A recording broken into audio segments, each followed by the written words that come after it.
जय श्री कृष्णा। नमस्कार दोस्तों, आप सभी मित्रों का मैं आपके अपने चैनल सांवरिया ऑफिशियल पर एक बार फिर से स्वागत करता हूं। जिस तरह कहा जाता है कि नेकी कर और कुएं में डाल, उसी तरह कर्म का ज्ञान कहता है कि तू कर्म कर और उसे परमात्मा को अर्पण कर दे। गीता के चौथे अध्याय में श्री कृष्ण ज्ञान, कर्म और संन्यास योग के बारे में बताएंगे और उन्हीं के वचनों को मैं सांवर चौधरी बिल्कुल सीधी, सरल तथा समझ में आने वाली भाषा में विस्तार पूर्वक आप लोगों तक पहुंचा रहा हूं। तो दोस्तों, चलिए सुनते हैं गीता का अध्याय 4, जिसे ज्ञान, कर्म और संन्यास योग के नाम से भी जाना जाता है। श्री भगवानुवाच इमं विवस्ते योगं प्रोक्तवान् हम्मव्यं विवस्वान् मन्वे प्राह मनुरिक्ष्वाक्वे ब्रवीत्। श्री कृष्ण भगवान कहते हैं कि मैंने इस कभी नहीं खत्म होने वाले योग को सूर्य से कहा था। सूर्य ने ये जानकारी अपने पुत्र व्यवस्तवत मनु को दी और मनु ने अपने पुत्र राजा इक्ष्वाकु से कहा। श्री कृष्ण कौन थे दोस्तों? कृष्ण एक योगी थे। सृष्टि के आदि और अंत, बिगनिंग और एंड, सब कुछ वे जानते थे।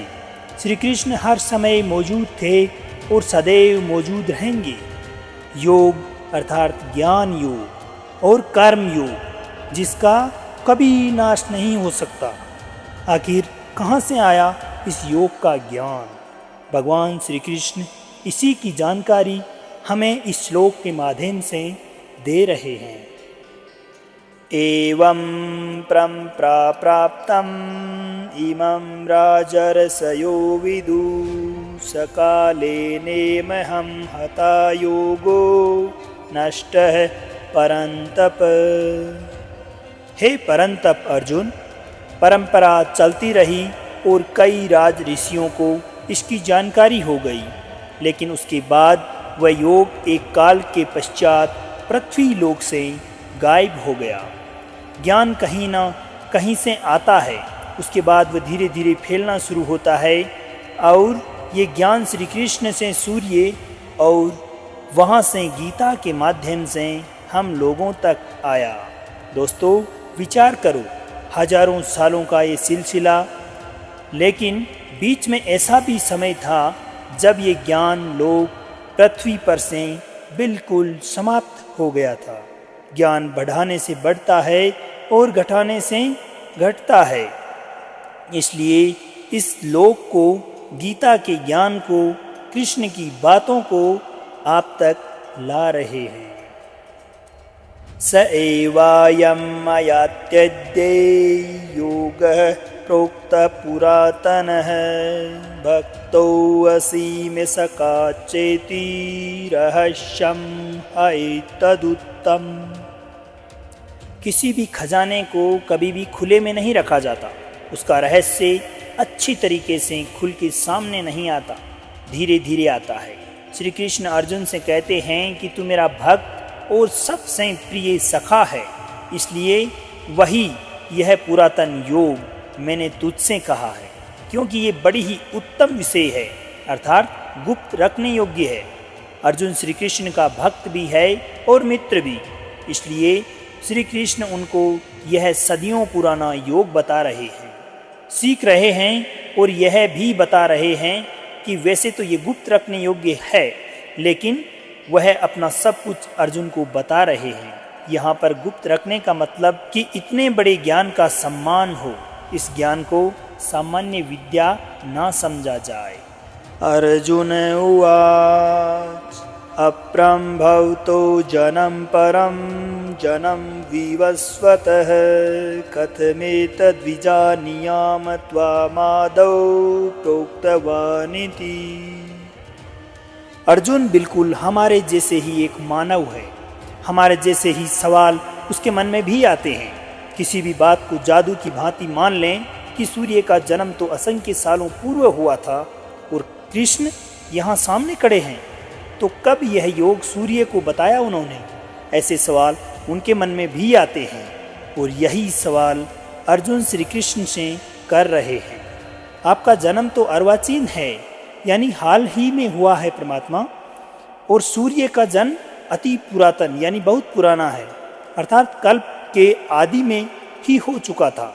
तब मैं कैसे मान लूं कि कल्प के आदि में ही आपने सूर्य को ये योग कहा था? दोस्तों, यहाँ अर्जुन श्री कृष्ण पर शक नहीं कर रहा, बल्कि वह समझना चाहता है कि जो कुछ भी हुआ वह कैसे हुआ, आखिर ये गीता का ज्ञान आया कहाँ से? श्री भगवानुवाच बहूनि मे वेत्ति तानि जन्मानि तव चार्जुन तान्यहं वेद सर्वाणि न त्वं वेत्थ परन्तप। दोस्तों, भक्त नहीं जानता परंतु भगवान सब जानता है।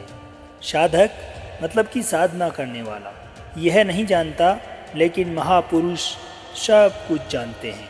जो आँखों से दिखाई देता है वह तो हम सब जान सकते हैं, इसमें विशेष क्या हुआ, स्पेशल क्या है? जो दिख रहा है वो जान रहे हैं, लेकिन जो दिखाई नहीं देता, अव्यक्त है, उसे केवल महापुरुष ही जान सकते हैं। श्री कृष्ण बोले कि हे परंतप अर्जुन, मेरे और तेरे बहुत से जन्म हो चुके हैं, उन सब के बारे में तू तो नहीं जानता, किंतु मैं जानता हूँ। यही कृष्ण कह रहे हैं कि अर्जुन, उनको साधारण जन्म लेने वाला अर्थात हमारे जैसे शरीर वाला ना समझे। दोस्तों, ये बात हमारे लिए भी आवश्यक है कि श्री कृष्ण को हम कैसे और क्या समझें। अजोऽपि सन्न व्यव्यात्मा भूतामीश्वरोऽपि सन् प्रकृतिं स्वामधिष्ठाय संभवाम्यात्मा मया। श्री कृष्ण अपने रूप और अपने अस्तित्व को समझाते हुए कह रहे हैं कि मैं अजन्मा हूँ, यानी कि मेरा कभी जन्म नहीं हुआ। मैं अविनाशी हूँ, अर्थात मेरा कभी विनाश नहीं हो सकता। मैं इस समस्त प्राणियों का ईश्वर होते हुए भी अपनी प्रकृति को अधीन करके अपनी योग्य माया से प्रकट होता हूँ। जिसका जन्म होता है उसकी मृत्यु निश्चित है। तो जिसे अर्जुन देख रहा था वो क्या था? क्योंकि वह तो कभी जन्मे ही नहीं, तो फिर कृष्ण का अस्तित्व क्या था? तो वह था योग माया। अपनी माया से कृष्ण ने खुद को ही प्रकट किया था। मनुष्यों में वह मनुष्य जैसे आए ताकि हम सबके बीच हमारे जैसा जीवन जी सके। यदा यदा हि धर्मस्य ग्लानिर्भवति भारत अभ्युत्थानं धर्मस्य तदात्मानं सृजाम्यहम्। हे भारत, जब जब धर्म की हानि होती है और अधर्म बढ़ जाता है, तब तब ही मैं अपने रूप को रचता हूँ और इस दुनिया के सामने प्रकट होता हूँ। प्रत्येक काल में धर्म का नाश होता है, यानी अधर्म, करप्शन, पाप आदि बढ़ते हैं। ऐसे समय में किसी न किसी की ज़रूरत पड़ती है दोस्तों, जो आए और सब कुछ ठीक करे। जब जब धर्म खतरे में आता है, तब तब भगवान श्री कृष्ण अपना एक रूप रचते हैं और हमारे बीच प्रस्तुत हो जाते हैं, प्रकट होते हैं। और इसी प्रकट होने को ही हम कहते हैं कि भगवान ने अवतार लिया है। हर युग में आपको एक ऐसे अवतार की कहानी ज़रूर सुनने को मिलेगी जो धर्म की स्थापना के लिए इस धरती पर अवतरित होता है। परित्रणाय साधूनां विनाशाय च दुष्कृतां धर्म संस्थापनार्थाय संभवामि युगे युगे। धर्म को पुनः स्थापित करने के लिए हर युग में भगवान श्री कृष्ण अवतार लेते हैं। लेकिन ये धर्म की स्थापना क्या है? श्री कृष्ण कहते हैं कि साधु पुरुषों का उद्धार करने के लिए, पाप कार्य करने वालों का विनाश करने के लिए और धर्म को पुनः सुव्यवस्थित स्थापित करने के लिए मैं युग युग में प्रकट हुआ करता हूँ। साधु का अर्थ है भला और पापियों का विनाश करना ही धर्म स्थापना माना जाता है। आप सबको लगता होगा दोस्तों कि आज के इस ज़माने में बिना बेईमानी के, बिना करप्शन के तो जीना संभव ही नहीं है, क्योंकि हर कोई तो पाप के लिए उतारू है। सच्चाई को, राह को छोड़कर गलत काम करना ही अधर्म है और श्री कृष्ण अधर्म को खत्म करते हैं। जन्म करम च मे दिव्येमेवं यो वेत्ति तत्त्वतः त्यक्त्वा देवं पुनर्जन्मेति मामेति सोऽर्जुन। श्री कृष्ण कहते हैं कि उनका जन्म अलौकिक है, यानी इस लोक का नहीं है। जैसे हम सब का जन्म होता है वैसा नहीं। जो व्यक्ति इस बात को जान लेता है वह इस शरीर को त्याग कर पुनः शरीर को प्राप्त नहीं करता, बल्कि वह सीधा श्री कृष्ण को ही प्राप्त हो जाता है। मनुष्य के जन्म का एक तरीका है दोस्तों, हम उसी को समझ सकते हैं, लेकिन भगवान श्री कृष्ण, उनका जन्म दिव्य और अलौकिक होता है, इसलिए उसके अस्तित्व को आसानी से नहीं जाना जा सकता। लेकिन जो भी इस बात को समझ जाता है वह इस जीवन मरण के चक्र से सदैव सदैव के लिए मुक्त होकर श्री कृष्ण को ही प्राप्त हो जाता है। ये वैसे एक ज्ञान की बात है, और ज्ञान की बात दोस्तों आसानी से कैसे समझ आ जाएगी, और अगर समझ आ गई तो फिर किसी ज्ञान की ज़रूरत ही नहीं रहेगी। वित्राग भय क्रोधामन्या मामुपाश्रिताः बहवो ज्ञान तपसा पूता मद्भवमागतः। जिन मनुष्यों में मोह, गुस्सा और डर समाप्त हो चुका है, जो कृष्ण से प्रेम करने लगे हैं, जो कृष्ण के परम भक्त हैं, उनके द्वारा कहे ज्ञान पर सच्चे मन से चलते हैं, वह मनुष्य कृष्ण को ही प्राप्त हो जाते हैं। जिन्होंने अपने अंदर के मोह, गुस्से तथा डर जैसे भाव को खत्म कर दिया हो, यानी कि अपनी इंद्रियों को पूर्णतः अपने वश में कर चुके हैं तथा अपने आप को श्री कृष्ण को ही सौंप चुके, उन्हें परमात्मा की प्राप्ति हो चुकी है, उन्हें मोक्ष मिल चुका है। इस दुनिया में रहकर उस दुनिया की बात आप समझेंगे कैसे दोस्तों? अगर उसकी माया को समझना है तो सर्वप्रथम अपनी फीलिंग्स, इच्छाओं अर्थात इंद्रियों को अपने नियंत्रण में रखना पड़ेगा। ये यथा मां प्रपद्यन्ते तामस्थैव भजाम्यहं मम वर्त्मानुवर्तन्ते मनुष्यः पार्थ सर्वशः। हे अर्जुन, जो भक्त मुझे जिस प्रकार भजते हैं मैं भी उन्हें उसी प्रकार से भजता हूँ, क्योंकि सभी मनुष्य मेरे ही बताए हुए रास्ते पर चलते हैं। दोस्तों, कृष्ण यहाँ पर कितनी बड़ी बात कह रहे हैं, जरा ध्यान से सुनिएगा। जो उनको भजते हैं अर्थात श्री कृष्ण का स्मरण करते हैं, तो भगवान श्री कृष्ण भी उनको वापस भजते हैं। कहने का तात्पर्य है कि जो मनुष्य श्री कृष्ण की कही बातों को, उनके ज्ञान को अच्छे से समझकर अपने जीवन में उतारता है, अपने पे लागू करता है, तो वह एक तरह से श्री कृष्ण में ही मिल जाता है। यहाँ भजने का अर्थ पूजा पाठ और आरती मत समझिएगा दोस्तों। भगवान को भजने का मतलब है कि उनके द्वारा बताई गई बातों का अनुसरण करके अपने जीवन में उनको लागू कर लेना और उनके द्वारा सुझाए गए मार्ग पर ही सदैव चलते रहना। कांक्षन्तः कर्मणां सिद्धिं यजन्तः इव देवतः क्षिप्रं हि मानुषे लोके सिद्धिर्भवति कर्मजा। भगवान श्री कृष्ण कहते हैं कि इस दुनिया में जिसको अपने कर्मों का फल चाहिए होता है वह देवताओं का पूजन किया करते हैं, क्योंकि उन्हें कर्मों से पैदा होने वाली सिद्धि जल्दी मिल जाती है। जो लोग कृष्ण के कहे अनुसार कर्म करते हैं और साथ में देवताओं का भी पूजन करते हैं, उन्हें तो उनके कर्मों का फल अति अल्प समय में मिल जाता है। सच्चे मन से सिर्फ अपना कर्म करना और कर्म करते हुए फल की ही नहीं, देवता और ईश्वर को भी याद रखना, ऐसा करने से ही फल जल्दी मिलता है। चातुर्यं मया सृष्टं गुणकरं विभागसः तस्य कृतारमपि मां विद्ये कृतारमव्यम्। यहाँ पर श्री कृष्ण हमें हमारे समाज की सबसे बड़ी सच्चाई, जिसे हम भूल चुके हैं, उसके बारे में बता रहे हैं। ब्राह्मण, क्षत्रिय, वैश्य और शूद्र, इन 4 वर्णों का समूह है। गुण और कर्म के विभाग पूर्व मेरे द्वारा रचा गया है, ऐसा श्री कृष्ण बता रहे हैं। इस प्रकार उस सृष्टि रचना धर्मिता का कर्ता होने पर भी मुझ अविनाशी परमात्मा को तू वास्तव में अकर्ता ही जान।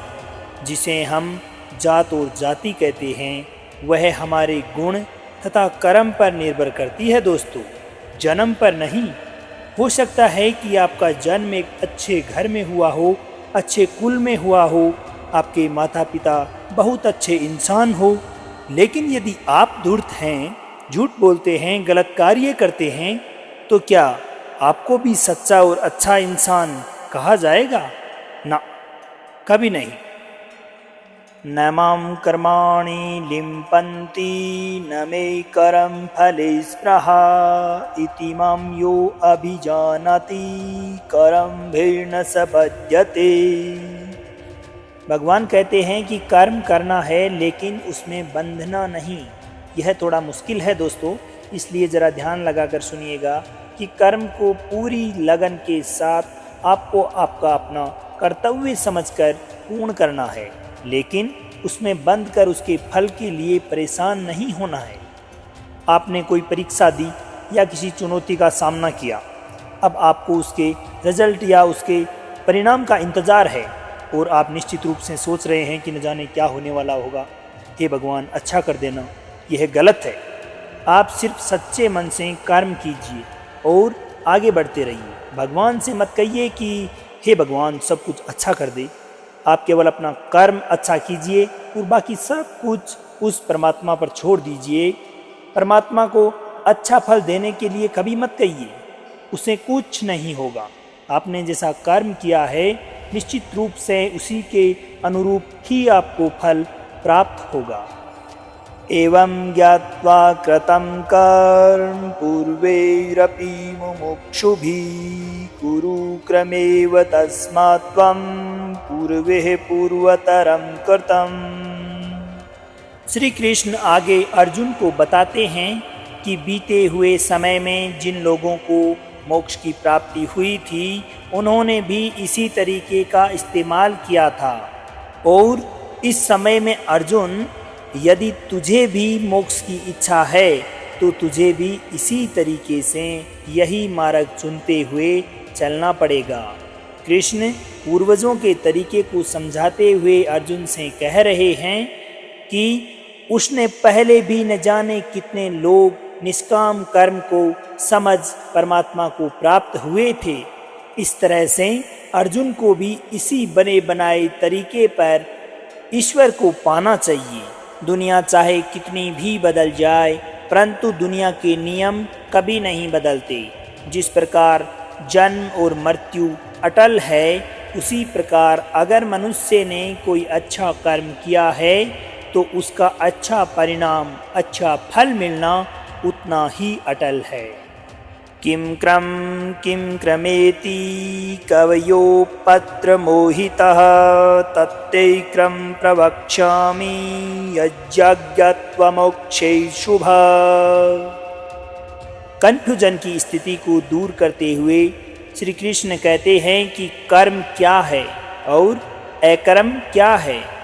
इस प्रकार कर्म तथा अकर्म की स्थिति के निर्णय में बुद्धिमान मनुष्य भी मोहित हो जाते हैं दोस्तों। अतः वह कर्म तत्व मैं तुझे भली भांति समझ कर कहूँगा, जिसको जानकर तुम अशुभ से अर्थात कर्म बंधन से सदैव के लिए मुक्त हो जाओगे। आखिर कर्म क्या होता है? किसी भी कार्य को करने मात्र को क्या कर्म कहते हैं? हर समय हम इस कर्म शब्द का इस्तेमाल करते हैं, परंतु कृष्ण कर्म और अकर्म का भेद खोलेंगे और समझाएंगे कि किस प्रकार आप कर्म योग में लगकर अपने जीवन में आगे बढ़ सकते हैं। क्रमणो यपि बोध्यव्यम बोध्यव्यम च विकर्मण अकर्मणश्च बोध्यव्यम गहना कर्मणो गति। कर्म क्या है यह समझना चाहिए और अकर्म क्या है यह भी जानना चाहिए, और साथ में विकर्म का स्वरूप भी हमें निश्चित रूप से पता होना चाहिए, क्योंकि कर्म बहुत ही कॉम्प्लिकेटेड चीज़ है। यहाँ श्री कृष्ण ने 3 शब्द बोले हैं, कर्म, अकर्म और विकर्म, यानी कुछ करना, कुछ ना करना और कुछ विशेष करना।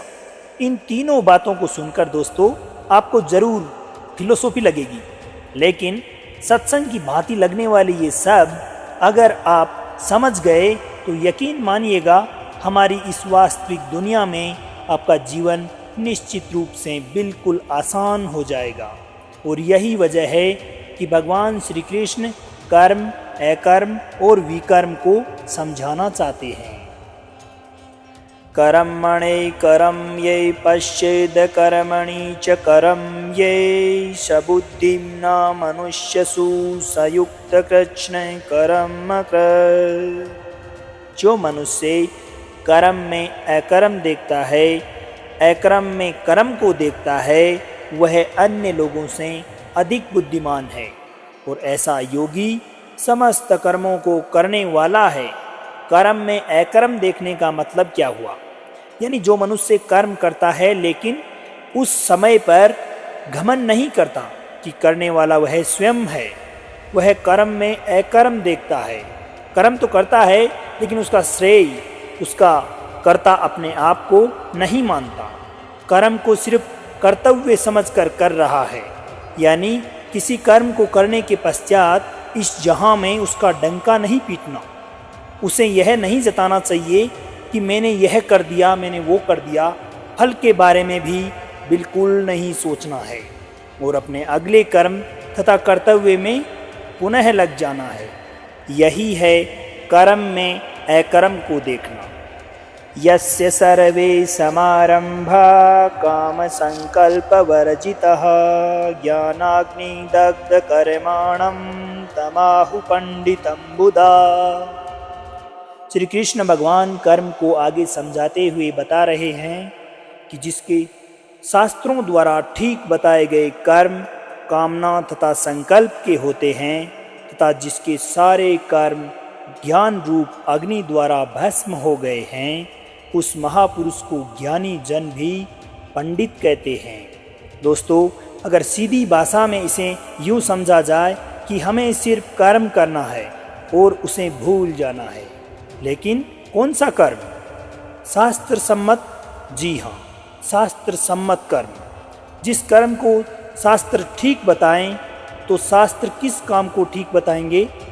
जिस कर्म में आपके धर्म का पालन है, आपके कर्तव्य का पालन है। किसी भी कर्म को आप अपने स्वार्थ के चलते अच्छा या बुरा ठहरा सकते हैं दोस्तों, लेकिन सही कर्म वही है जो शास्त्र सम्मत है, जो आपके धर्म के अनुरूप है और आपके कर्तव्य के पालन को पूरा करता है। त्यक्त्वा कर्म फलासंगम नित्य तृप्तो निराश्रय क्रमण्यभिप्रवतोऽपि नैव किंचित् करोति स। जो पुरुष अपने समस्त कर्मों तथा उसके फल में आसक्ति को छोड़ के इस दुनिया पर निर्भर नहीं रहता और परमात्मा में नित्य तृप्ति है, वह कर्मों को करता हुआ भी वास्तव में कुछ भी नहीं करता। जो इंसान काम करते हुए उसके फल के बारे में बिल्कुल भी नहीं सोचता, वही सबसे आगे जाता है, उसी की उन्नति होती है। और इतनी उन्नति, इतनी प्रोग्रेस कि अगर वह चाहे तो परमात्मा को भी हासिल कर सकता है। किसी भी कार्य को करते हुए उसके फल अथवा आने वाले रिजल्ट में कोई आसक्ति नहीं रखनी चाहिए दोस्तों।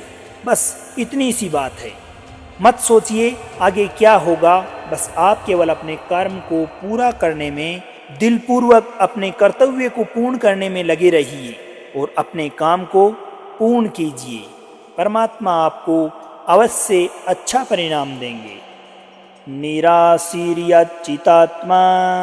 आत्यक्त सर्वपरिग्रह शारीरं केवलं कर्म कुर्वन्नोप्रोक्ति किल्बिषम्।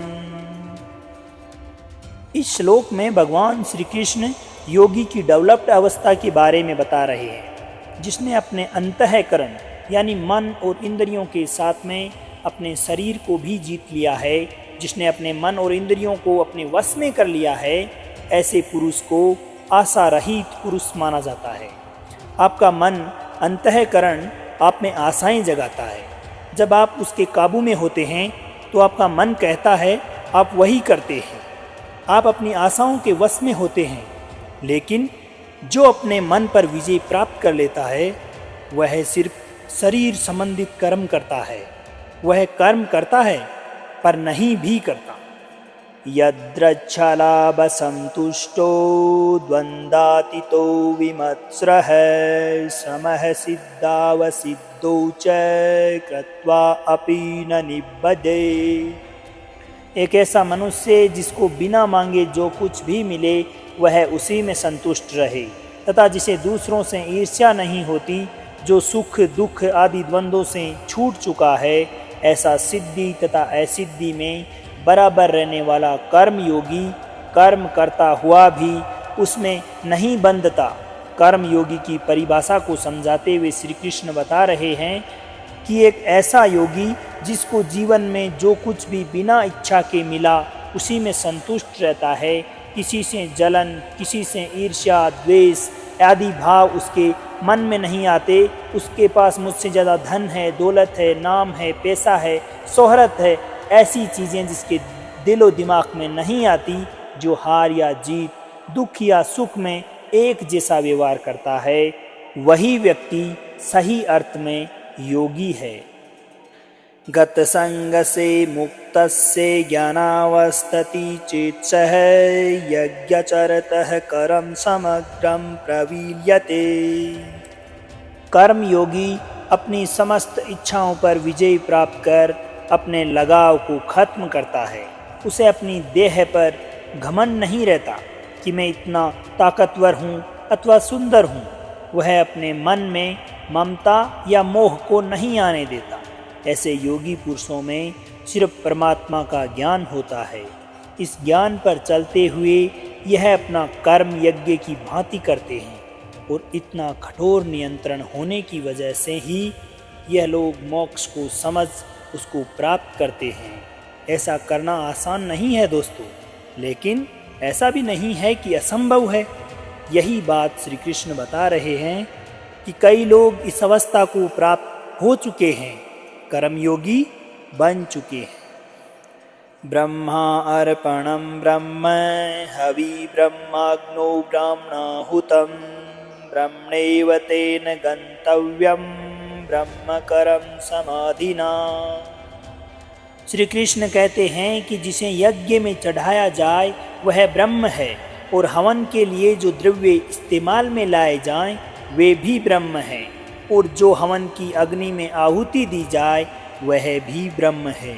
ऐसे हवन को करने वाला योगी जो फल पाता है वो भी ब्रह्म है। ब्रह्म से यहाँ मतलब है सबसे बड़ा सत्य।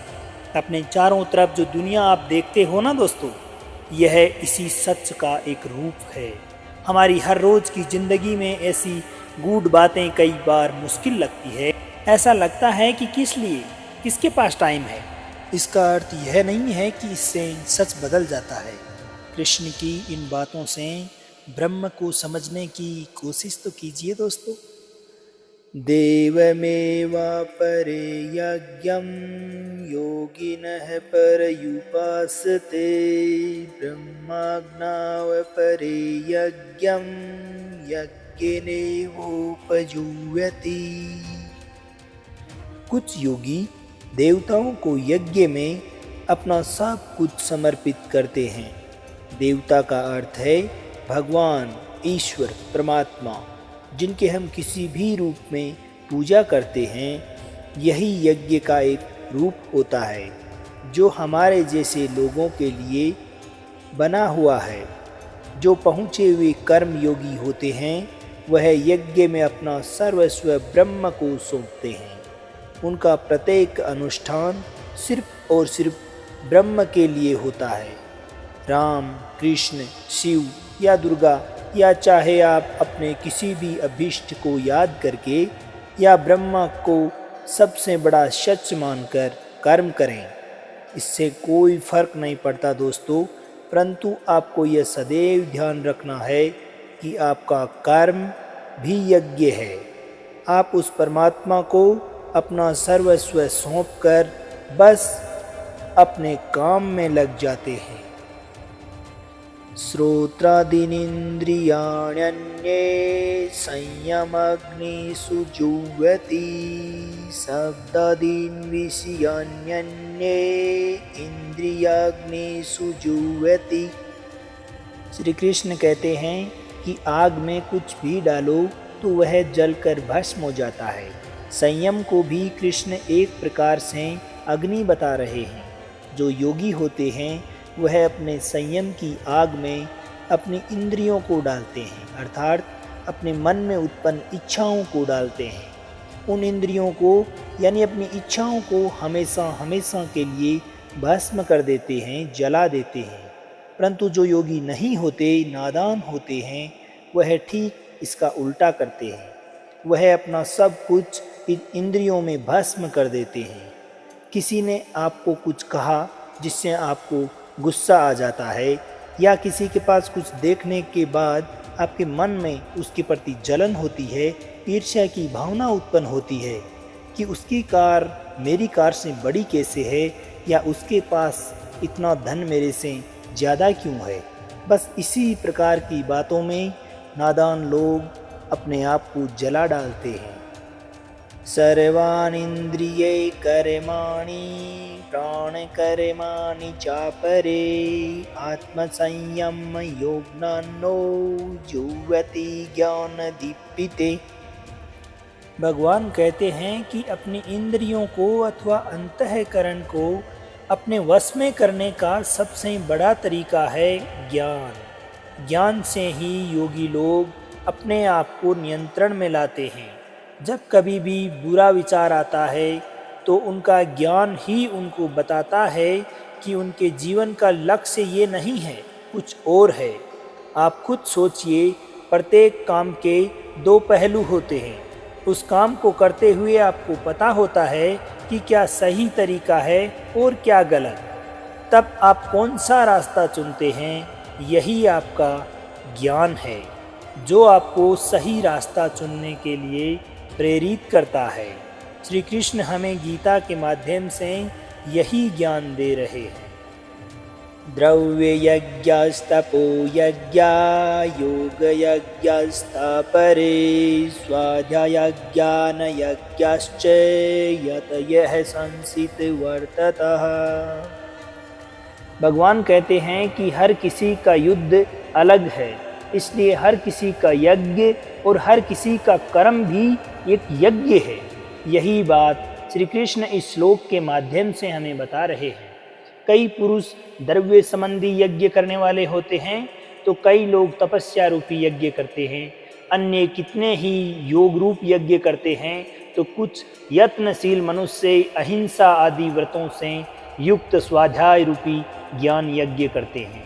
कोई ईश्वर की पूजा कर उसे फूल और फल चढ़ाता है, तो कोई तपस्या कर परमात्मा को खुश करने की कोशिश करता है, और कोई योग से भगवान को पाने की कोशिश करता है। दोस्तों, अब आपको अपने युद्ध की पहचान करनी है कि आपको अपने जीवन को सफल बनाने हेतु कौन सा युद्ध करना है, और उसी को पूर्ण करने के कर्म में लग जाइए। अपाने जुह्वति प्राणं प्राणे अपानं तथा परे प्राणापानतिरुद्ध्वा प्राणायाम परायणा अपरे नियताहार प्राणान् प्राणेषु जुह्वति सर्वे अप्यते यज्ञविद्यो यज्ञक्ष्पी कल्मषा। इस श्लोक में भगवान श्री कृष्ण प्राणायाम संबंधित आयाम बता रहे हैं। ज़रा ध्यान से सुनिएगा दोस्तों।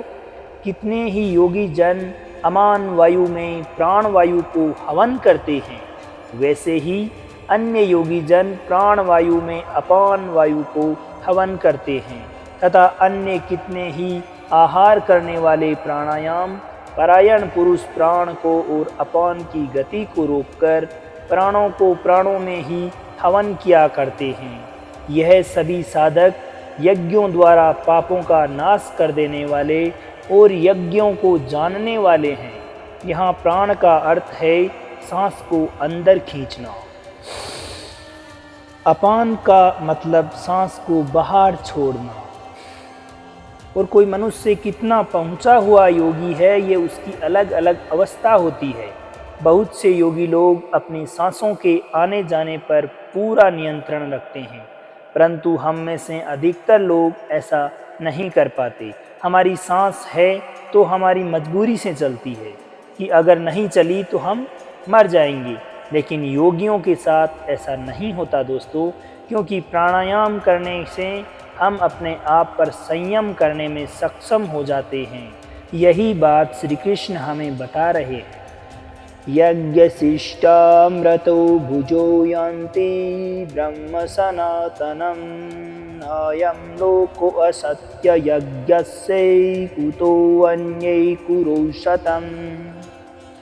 यज्ञ की महिमा का बखान करते हुए भगवान श्री कृष्ण कहते हैं कि हे कुरुश्रेष्ठ अर्जुन, यज्ञ से बचे हुए अमृत का अनुभव करने वाले योगी जन सनातन प्रब्रह्म परमात्मा को प्राप्त होते हैं, और यज्ञ न करने वाले पुरुष के लिए तो यह मनुष्य लोक भी सुखदायक नहीं है। फिर परलोक कैसे सुखदायक हो सकता है? यज्ञ करने के पश्चात जो बचता है उसे कृष्ण अमृत बता रहे हैं, और यही अमृत सीधे भगवान तक ले जाता है। परमात्मा तक ले जाने का यही मार्ग बता रहे हैं श्री कृष्ण। तो यज्ञ को आप कर्म भी समझ सकते हैं।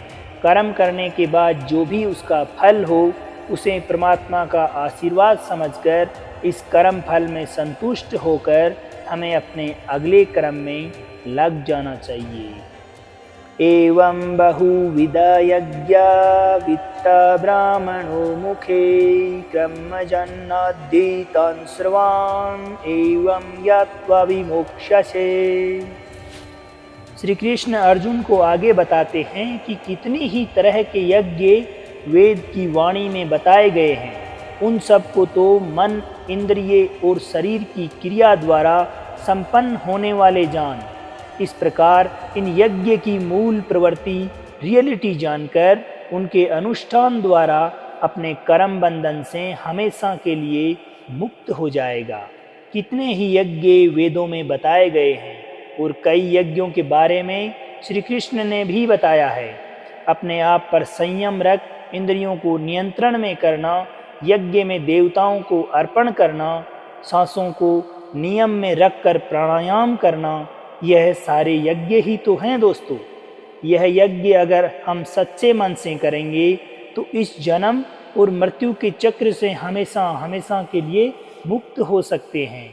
श्रेयान् द्रव्यम्यज्ञे प्रान्तपै सर्वं कर्माखिलं पार्थ ज्ञाने परिसमाप्यते।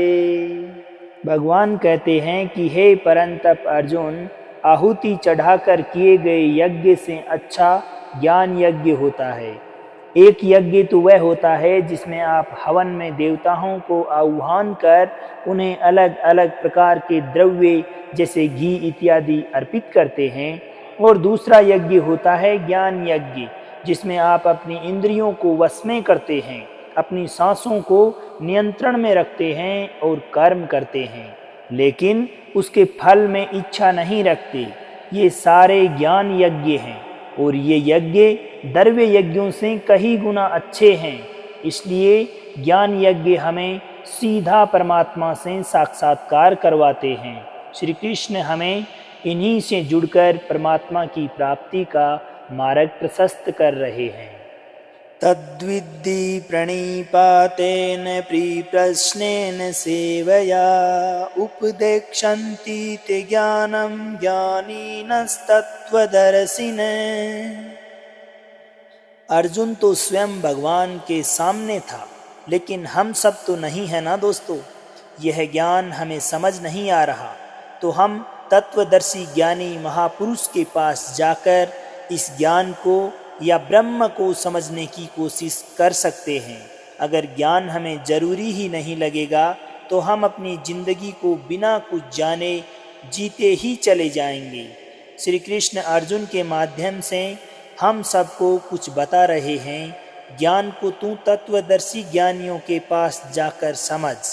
उनको भली भांति दंडवत प्रणाम करने से, सेवा करने से और कपट छोड़कर सरलता पूर्वक प्रसन्न करने से वे परमात्मा के तत्व को भली भांति जानने वाले ज्ञानी महात्मा तुझे उस तत्व ज्ञान का उपदेश करेंगे। यज्ञात्वा न पुनर्मोहमेवं यास्यसि पांडव येन भूत्या न शेषणै दृश्यसा तन्मथो मयि। इस श्लोक में भगवान श्री कृष्ण हमें बताते हैं कि हम अपना काम करते हैं, कमाते हैं, हमारा परिवार बढ़ाते हैं, बूढ़े होते हैं और इस प्रकार ये चक्र निरंतर चलता रहता है। क्यों करते हैं हम ऐसा? क्या ज़रूरत है ये सब करने की? क्यों आए हैं इस दुनिया में? ज्ञानियों को इसके उत्तर की ज़रूरत नहीं पड़ती। आपके आसपास कितने लोग ये सवाल करते हैं? ज़्यादा नहीं, लेकिन जिनमें थोड़ा सा भी ज्ञान है ना, वह ज़रूर ये जानना चाहेंगे और यही जानने के लिए हमें तत्वदर्शी ज्ञानियों के पास जाकर इसे समझने की कोशिश करनी चाहिए। तभी तो हम मोह से छूट पाएंगे और भगवान की इस दुनिया को समझने की कोशिश करेंगे। इसलिए भगवान हम सबको यही सिखाना चाहते हैं कि हमें इस ज़रूरत के बारे में पता करने के लिए तत्वदर्शी ज्ञानियों की शरण में जाना चाहिए। अपि चेदसि पाप्यभ्ये सर्वेभ्ये पापकृत्तम सर्वं ज्ञानप्लवेनैव वर्जिनं सन्तरिष्यसि। भगवान श्री कृष्ण अर्जुन के माध्यम से हमें बता रहे हैं कि यदि तू अन्य सभी पापियों से भी अधिक पाप करने वाला है तो भी तू ज्ञान रूपी नौका द्वारा निसंदेह इस संपूर्ण पाप समुंदर से भली भांति तर जाएगा। दोस्तों, इसका मतलब ये मत लगाइएगा कि आप पहले पाप करिए और फिर ज्ञान हासिल कर इस पाप रूपी समंदर से तर जाइए। यहाँ श्री कृष्ण कह रहे हैं कि आप इस भ्रम में मत रहिएगा कि हम बहुत बड़े पापी हैं, हमने तो कभी यज्ञ अथवा परमात्मा को अच्छे से याद तक नहीं किया, तो ज्ञान हासिल हम कभी कर ही नहीं सकते। हर कोई कर सकता है। जिसमें ज्ञान हासिल करने की इच्छा होती है वह प्रत्येक मनुष्य ज्ञान को हासिल कर सकता है। भगवान की असलियत जानने की वो ज्ञान पर सवार होकर पापियों से कहीं आगे भी निकल सकता है। तो देर किस बात की है दोस्तों, आइए प्रारंभ करें। यथेधांसि समिद्धोऽग्निर्भस्मसात् कुरुत्यर्जुन ज्ञानाग्नि सर्वकर्माणि भस्मसात् कुरे तथा। श्री कृष्ण कहते हैं कि हे अर्जुन, जैसे जलती हुई आग में ईंधन जलकर खत्म हो जाता है, वैसे ही ज्ञान रूपी अग्नि हमारे सारे पाप कर्मों को भस्म कर देती है। ईंधन को जब आप आग में डालते हैं तो ईंधन बचता नहीं, सब आग बन जाता है। इसी तरह से जब ज्ञान आपको प्राप्त हो जाता है, आप ज्ञानी बन जाते हैं, तो आपकी संपूर्ण पाप कर्म भी स्वतः ही खत्म हो जाते हैं। यहाँ कर्मों के खत्म होने का तात्पर्य यह नहीं है कि आप कर्म करना ही छोड़ देते हैं। यहाँ इसका मतलब है कि आप कर्मों के बंधन से मुक्त हो जाते हैं। आप कर्म तो करते हैं, परंतु कर्म को सिर्फ कर्म मानकर ही करते हैं, उसके फल के लिए नहीं। यही तो ज्ञान है जिसे हम सबको जानना चाहिए। न हि ज्ञानेन सदृशं पवित्रमिह विद्यते तत्स्वं योगसंदिग्ध कालेनात्मनि विन्दति।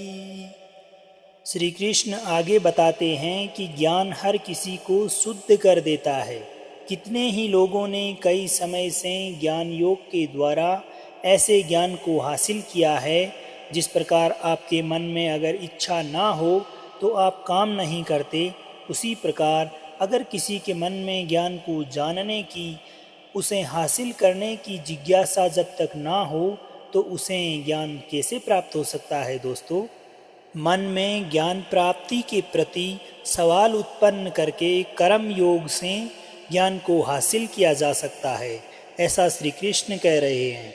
जिसका मन साफ होता है, ज्ञान प्राप्ति की इच्छा है और जो निष्कर्म कर्म करने के लिए तैयार हैं, वह ज्ञान हासिल कर सकता है।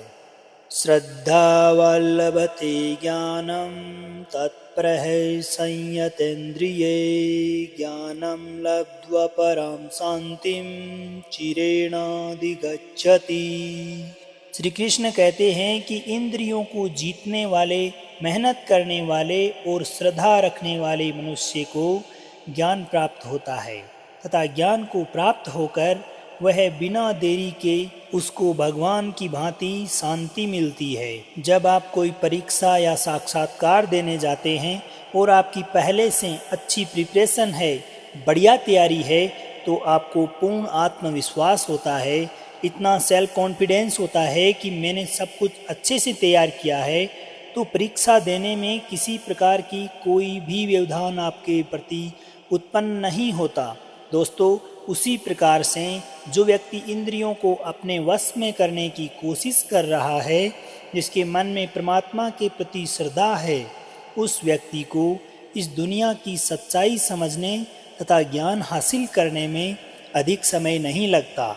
सही तरीके से, सही दिशा में, सही मेहनत करते हुए आप किसी भी टारगेट को हासिल कर सकते हैं। अज्ञश्च श्रद्धानश्च संशात्मा विनश्यति नायं लोकोऽस्ति न परो न सुखम संशात्मन। श्री कृष्ण बताते हैं कि जो सही गलत का फैसला नहीं कर सकता, जो निर्णय नहीं ले पाता समय रहते, जिसके मन में श्रद्धा नहीं, जिसको शक है, ऐसा मनुष्य खत्म हो जाता है। ऐसे संशय युक्त मनुष्य के लिए ना तो ये दुनिया है और ना वो दुनिया, तथा ना ही सुख, जिसमें ना सोचने समझने की शक्ति है, ना परमात्मा के लिए तथा ना ही इस संसार के लिए श्रद्धा है, तो उसके लिए इस जीवन का कोई मूल्य नहीं। ऐसे अज्ञानी तथा बेवकूफ़ इंसान के लिए किसी भी दुनिया में आराम नहीं होता और ऐसे इंसान को सुख कभी भी प्राप्त नहीं होता। दोस्तों, बिना कुछ किए कुछ भी हासिल नहीं होता और साथ में कुछ करने की, कुछ जानने की इच्छा नहीं है, तो उस इंसान का होने में या ना होने में कोई फर्क नहीं है। योग संन्यस्त कर्मणं ज्ञान संचिन्न संशयम् आत्मवन्तं न कर्माणि निबद्धन्ति धनंजय। श्री कृष्ण अर्जुन से कहते हैं कि हे धनंजय, जिसने कर्म योग के तरीके से अपने सारे कर्मों को परमात्मा को अर्पण कर दिया हो तथा जिसने अपने विवेक के द्वारा सारे शक शंकाएं खत्म कर दिए हैं, इस प्रकार के मन को वश में किए हुए पुरुष को कर्म नहीं बांध सकते। कर्म योगी वह होता है जो सच्चे मन से अपना कर्म करता है और उसे परमात्मा को अर्पण कर देता है, जो अपने प्रत्येक कर्म को बिना किसी घमंड के करता है, यानी किए गए कार्य पर किसी भी प्रकार का आधिपत्य नहीं जताता, जो अपने विवेक के द्वारा अपने मन में उत्पन्न तमाम प्रकार के संशयों को दूर कर लेता है। अगर हम शक में रहेंगे ना दोस्तों, तो हम जीवन में कभी भी कोई सही डिसीजन तथा निर्णय नहीं ले पाएंगे, और जो अपने मन को नियंत्रण में कर लेता है, उसे भगवान के ज्ञान को जानने से कोई भी नहीं रोक सकता। तस्माद् ज्ञानसम्भूतं रत्थं ज्ञानासीनात्मनः छित्त्वैनं संशयं योगम् अतिष्ठोत्तिष्ठ भारत। हे भारतवंशी अर्जुन, इसलिए तुम अपने मन में होने वाली इस प्रकार के शक अथवा शंकाओं को विवेक रूपी तलवार से काटकर कर्म योग में स्थिर हो जा और युद्ध के लिए खड़ा हो जा। कृष्ण आह्वान करते हैं अर्जुन को और कह रहे हैं कि अपने अज्ञान को, अपने मन में पैदा हुए शक अथवा शंकाओं को कर्म योग के द्वारा दूर कर और युद्ध के लिए सज्ज हो जा। हमें भी दोस्तों, हमें भी यदि जीवन में किसी प्रकार की शक अथवा शंकाएं सताए तो बस कर्म योग को ध्यान में रखकर काम में लग जाना चाहिए। ज़्यादा नहीं सोचना चाहिए कि अंजाम क्या होगा। अपने काम को पूर्ण करके उसे परमात्मा को सौंप देना चाहिए बस। और तो दोस्तों, ये गीता का चौथा अध्याय था जिसमें श्री कृष्ण ने ज्ञान तथा कर्म के मध्य जो संबंध है उसको बिल्कुल बारीकी से इस अध्याय के माध्यम से बताया तथा उन्हीं के वचनों को सीधी, सरल और साधारण भाषा में मैंने आप तक विस्तार पूर्वक पहुंचाया है। अब मिलते हैं 5वें अध्याय में, हम और आप और श्री कृष्ण की गीता। तो अब आज्ञा दीजिए अपने मित्र सांवर चौधरी को और प्रेम से बोलिए श्री राधे राधे।